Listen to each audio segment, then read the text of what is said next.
wisdom, word. Quality time with Najiyyah. Faith, wisdom, word. Quality time with Najiyyah.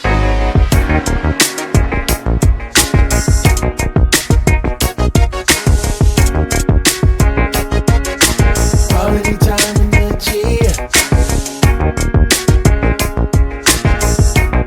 This is Quality Time, a television program where I have the unique opportunity to sit and have heart-to-heart discussions with people I admire, people who are making moves, people who are building the kingdom, sisters who have been so influential in the life of Diva Zone and the Restore Her Retreat Ministries, along with me as an individual. Today is just a day full of joy. And these segments that you will see to follow this opening are gifts. Each of the individuals that I'm speaking to have been here for very long. Many of them have been at the actual first meeting when Diva Zone was just an idea over 20 years ago. And so we're here at my home and we're having a wonderful time of warm fellowship and sisterhood. And we decided to film it so that you all can see, you all can hear about how we came about, not just from me, but from many of the individuals who have been here from day one. I pray that you are blessed. I pray that you are inspired. I pray that the gifts inside of you are stirred. And I pray that at the end of watching these videos, that you understand and embrace the essence of true sisterhood, what it is, how vital it is, and how we can become better at it. Hello, my name is Victoria Corprew, and I am a wife, a mother of 2 young children, and an older daughter. And we also have a granddaughter, a beautiful 4-year-old. And I am also owner of Jersey Girl Jewelry, where I have the opportunity or the privilege to enhance the outer beauty of many women. I'm also a psalmist. When I first started with the Diva Zone, I was a soloist. And being a soloist and a worship leader are 2 very different things. But through my affiliation, through my, and honestly, with Diva Zone, I had the opportunity to grow into that role, to grow into my purpose, to grow into being a worship leader. And it's been an honor, it's been a blessing. And I'm just amazed at what God is doing, has done, will continue to do in my life and allow me to share with others as a result of this amazing organization. And I have the honor of being the youngest of the OG crew with Diva Zone. So I've been here for many, many years from the very beginning. Finish the statement for me, Vic.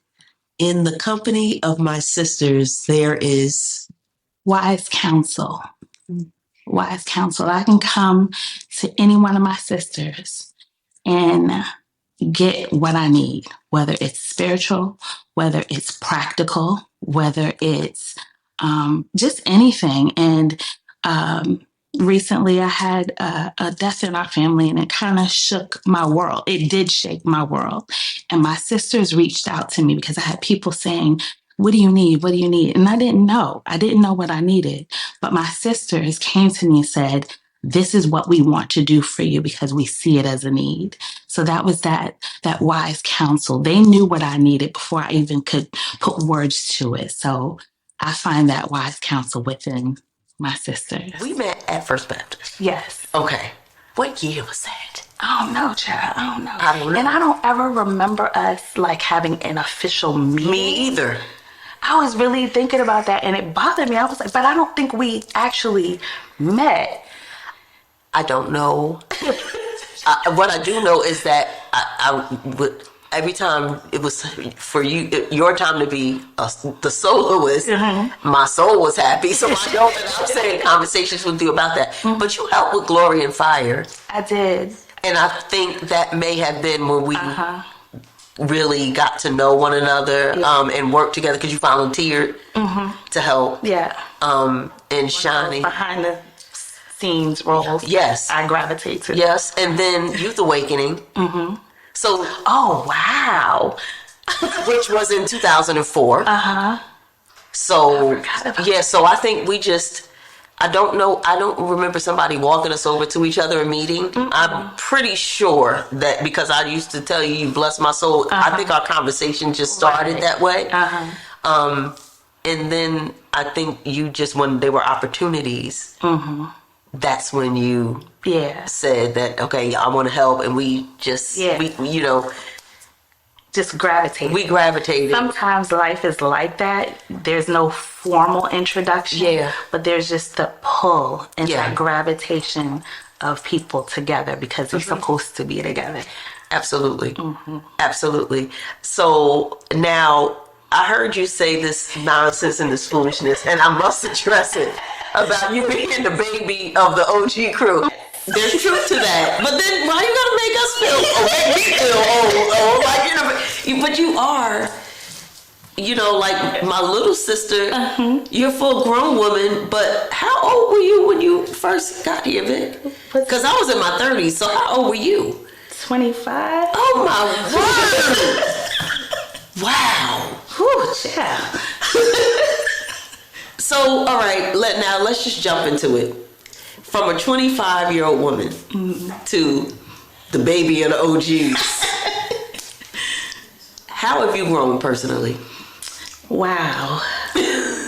So I mentioned that I was a soloist. Yes. And I am now a worship leader. Yes. Two very different things. Explain to us, please. Yes. People don't realize when you're a soloist, you sing the lead to the song, and that's it. But when you're a worship leader, what's inside of you, what has been deposited inside of you, comes out, and you realize the leadership, you realize the responsibility that you have of guiding God's people.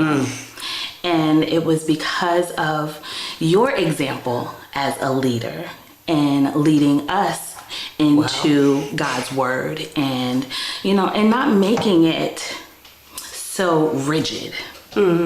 It's just natural, and I never knew it was there. Well, it was always there, but I was afraid of it. But being in the midst of my sisters, I learned how to be more comfortable with it. And took chances, where, because there are certain things like, I would be nervous. Like, I heard God say, you need to say this. So I would be scared to say it. But over time, I got, well, what's going to happen if I say it? I mean, I know this is not me because where did it come from? And it was God. And then I realized, if I just open my mouth and say it, the people will be blessed. Or the person that needed to hear it would hear it and be blessed. Yeah, like you added to what God was sharing in devotion today. That was powerful. It's speaking when the Lord is leading you to speak. Right. And you usher us. That's what I love. Your worship style it's pure. It's unadulterated. It's the gospel. And that's different sometimes. I love inspiration in all forms. But there is nothing that hits home and penetrates the soul like when it's the gospel message. And when we constantly point to Jesus and let others understand that there's no right way or wrong way. What I love about your worship style, and I believe other people have come to really appreciate it, is that without you saying it, you feel free to worship God in your own way. So whether I shout, whether I sit and weep, whether I'm hands raised, whether I'm prostrate, there's no pressure. Right. There's no Simon Says. Right. Yes. and not to discredit anyone's style, but what we have come to love at Diva Zone in this sisterhood and family, because this is over 20 years of friendship, sisterhood now. We can always count on that being an experience and it being pure and looking forward to it. When we wake up in the morning, Monica and I had a conversation in our drive to DC, and that conversation sort of went this way, that it's time for Victoria to lead the Diva Zone choir. Oh, okay. And so, honestly, that's a conversation that we had. And so, I know I didn't tell you this before, so there you have that. So there you have that. You and Jesus can work over that stuff out. But your leadership is tried and true. And we know that God will use you to continue to build us and enhance our own individual worship. So I'll leave that part there. Thank you so much. Yes. But you know what? I remember, so going back to the first retreat. Please. The first retreat, you were like, Vic, we need music. We need praise and worship. When you invited yourself. Yeah, we need praise and worship. I was like, okay, well, what do you want me to sing? Because I was a soloist. Yes. What song do you want me to sing? And you didn't tell me what song to sing. You just said, well, it's during the Christmas season, so, maybe some Christmas music. I was like, okay, but that still don't tell me what song to sing. Okay, so because I am by nature a rule follower, so you give me the rule, I'll follow the rule until I feel free enough to kind of adjust the rules. And I found that because I went and I did had my little lineup of my set list of songs to sing, and I think I did it the first year and maybe the second year, but I remember there was one year where I was like, you know what, I'm gonna go a different direction. And you were like, okay. And you were okay with me doing that. Yes. And for me, that spoke volumes because you trusted me. Yes, ma'am. That God was going to lead me. And every year after that, where you have said, okay, praise and worship, and I said, well, what do you want? What are you feeling? And you would say, let God lead you. And I took that to heart. I would take that to heart. Even to this most recent, our most recent retreat, I was very, very intentional about letting God lead me to the point where each day I did not know what I was going to sing. And he confirmed it, because I feel very strongly about confirming everything you do, everything you say, especially when you're going before the people with the word. So each song I was able to research and tie it back to scripture. Because I don't ever want to lead from myself. Yeah. Because myself, I am flawed. I'm not perfect. I don't know the answers. I make mistakes. But if I allow the Jesus in me to lead, then it's perfect. And his will be done. Yes. Yes. And that's my desire. What you just packaged and nailed what I would say of you to anyone that would inquire. Let me backpedal a little bit. I believe that your individual walk with God, as the years progress, I see that growth. And as Vicky grows, 25 is young to be around a lot of worshiping, yelling women, but you never once struck me as the baby of the bunch in that you were out of place. Right. As a 25-year-old, tell me what you felt in the living room of the first house. How did you feel? Because that was awfully young. And growing up, I went to church, did the things of church, did the programs, sang on the choir, and, did all the things that we were supposed to do going to church. Yeah. But to allow myself to open up and have, God to just take over And that's what I saw in the living room. Women yielded unto the Lord. Have your way, God, and not being afraid. Because I know at one point I was, okay, how, kind of almost, I kind of think about double dutch. Yes. When you're like, when Perfect analogy. When do I go in? And then at some point, you just gotta jump in. Yes. You just gotta jump in. And that's how I felt about allowing God to, because I didn't want to just get to the point or continue where I was doing the things of church. Yes. I wanted that spiritual interaction. I wanted that interaction with God and allowing him to come in, and that's what I saw, and that's, I think, what kept me, because I'm like, okay, God, what are you gonna do? What can you do with me? What can you do in me, through me? What can you do? Let's see. I remember a time when you and one of our dear friends, she's a close friend of yours that you brought to the organization, and you said to me, I need to talk to you. I need for you to meet someone, and they have something to tell you.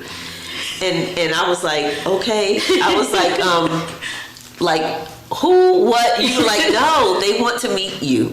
And do you remember what I'm talking about? I do.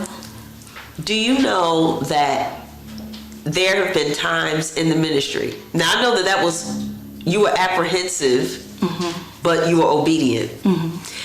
And what was shared in that meeting basically has been what I have held on to in terms of a prophetic word when I have been at my lowest points, when things looked like they were completely derailing, when I was even wondering if I was doing the right thing.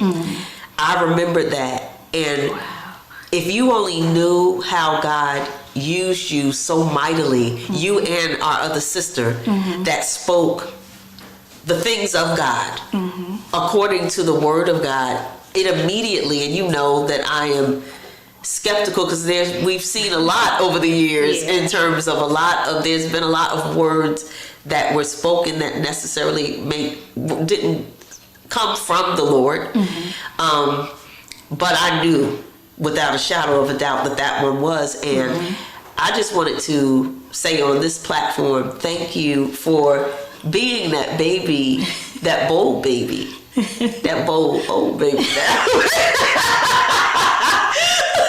of the bunch, in allowing yourself to be confident enough in God to know that was also a pure spirit that you were bringing to me. What I have seen in your growth, becoming a wife, and then I still can't believe sometimes that these children, these little grown people, these little seniors, these are not little people. They're not. Your children have and are such a blessing to this ministry. It's the cat's out of the bag now in terms of what the Lord has called us to do next.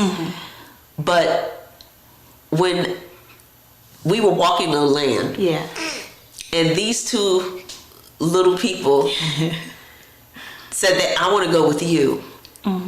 Victoria, I was emotional, but I'm listening to them and how you yield to the Lord, not just when you're leading us, but in your daily walk, because that's displayed daily. That's something that's instilled in them daily. They also are free and bold in the things of God to speak freely and confidently. Their understanding of the power of God and his authority and what he's able to do is mind-blowing. How is it living in the house with them, and have they always, like, from young babies, what happened? It's like they are more mature in the word than some adults I've spoken to. I said, I prayed for them. I prayed for them because when my husband and I got married, you said, you know how you make the plan. Yeah. You know, we're going to be married this long. We're going to have kids now. And, you know, God laughs at our plans. And it took us a while to conceive.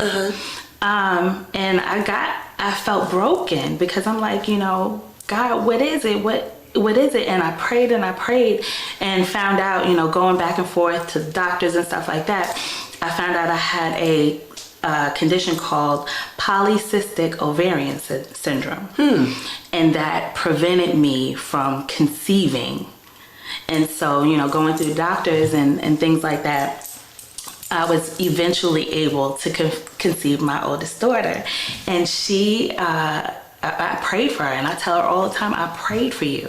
And then my son, he came right behind because they're 15 months apart. He was the overflow. He was the overflow. And so, you know, I prayed for them. So I'm like, God, you gave me these blessings. Yeah. Now I need to be a good steward over them. Because when we talk about stewardship, it's not just money. It's not just the things. It's the people that he puts in our care. And my desire is to be a good mom. Not perfect, but I do what I can. And I'm like, all right, Lord, what you want me to do with these kids? They're your kids. What do you want me to do with them? And so it's just basically living my life before them. And I'm very transparent with them when it comes to different things, you know, to the point of if I get something wrong, I apologize to them. If I make a mistake, I let them know about my mistakes and explain to them, you know, how to do it the right way. And so we have conversations. I don't talk down to them. I don't talk at them. We discuss. Now, you know, I'm still the discipline because I'm still mom. I'm not their friend. So we still have that in line. But when it comes to teaching them and helping them to grow in the thing, and they have always loved God. I remember so my kids play church. They don't play school. They don't play, you know, some of the other things. They don't play kitchen. I mean, they play church. And my son is the worship leader, and my daughter is the girl pastor. And I remember one Christmas. One Christmas, I think they were 3 and 4, and we got them like a little toy karaoke set, and they had the mic stand and the karaoke, and they were singing "Happy Birthday, Jesus!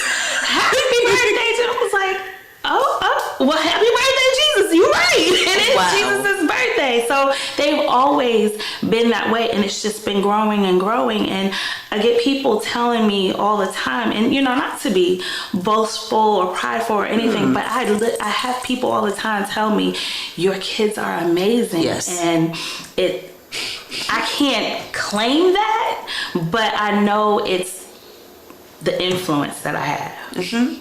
Yes, it's clear. In fact, it's just amazing because you discuss things with them.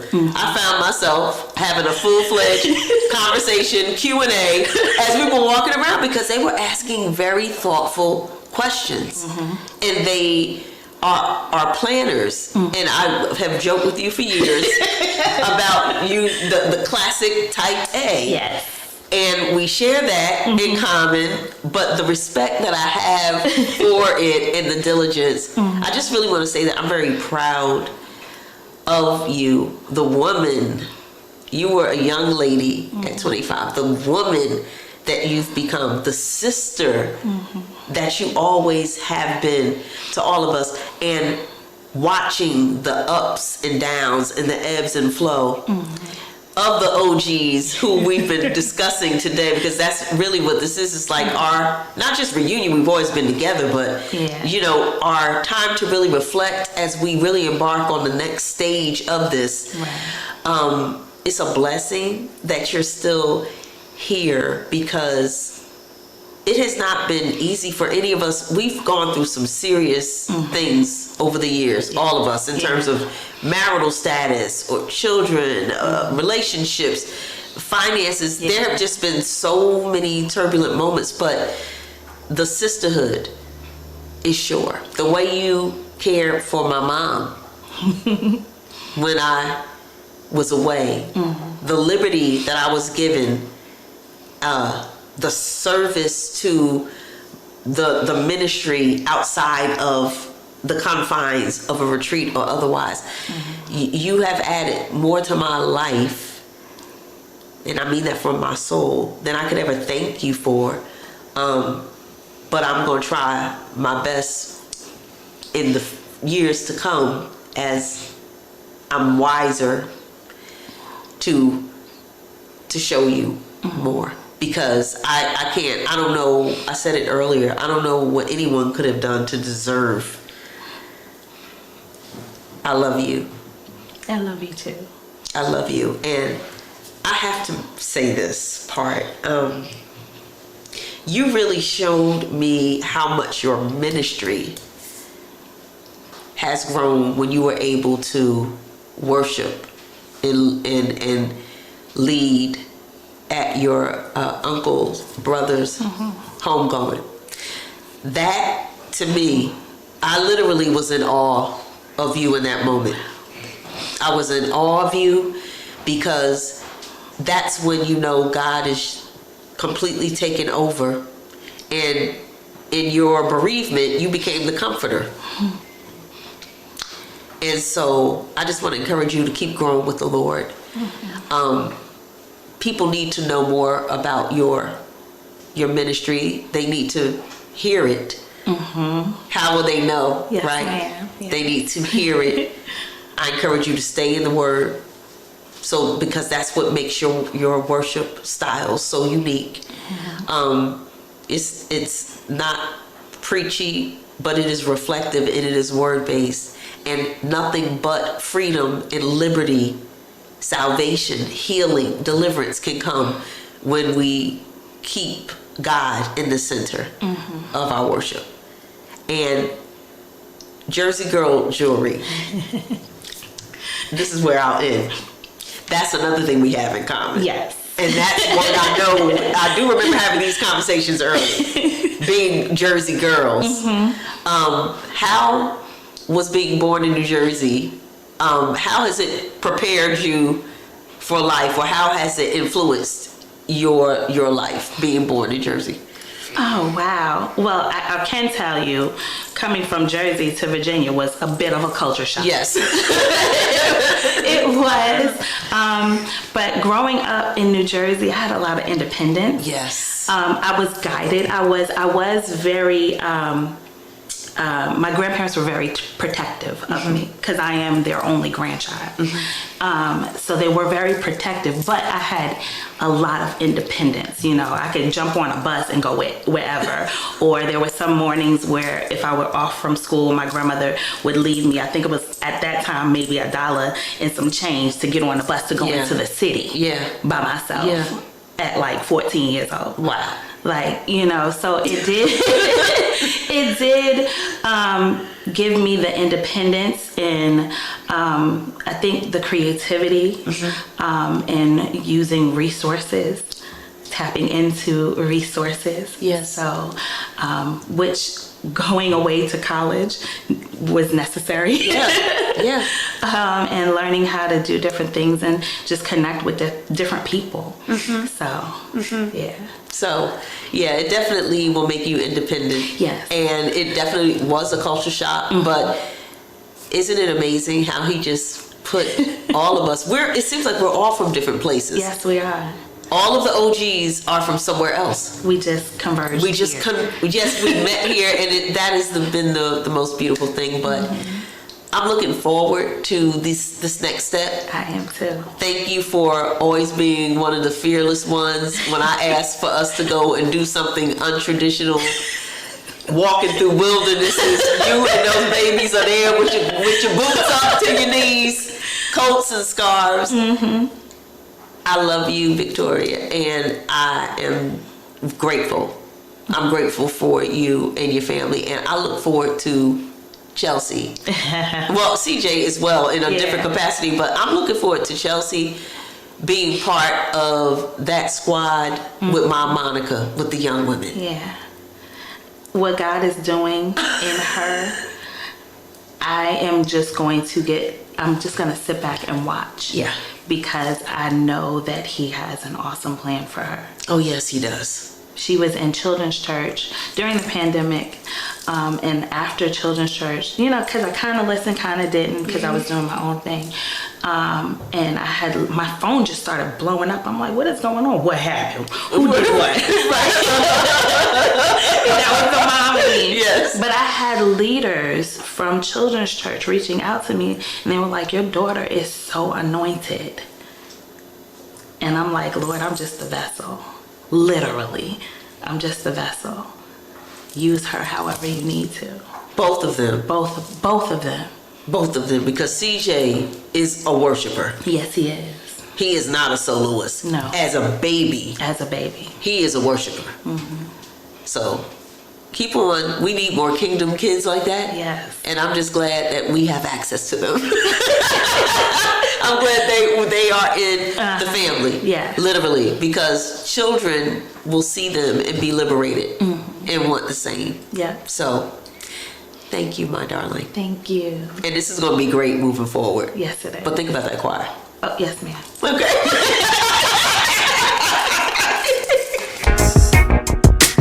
Wisdom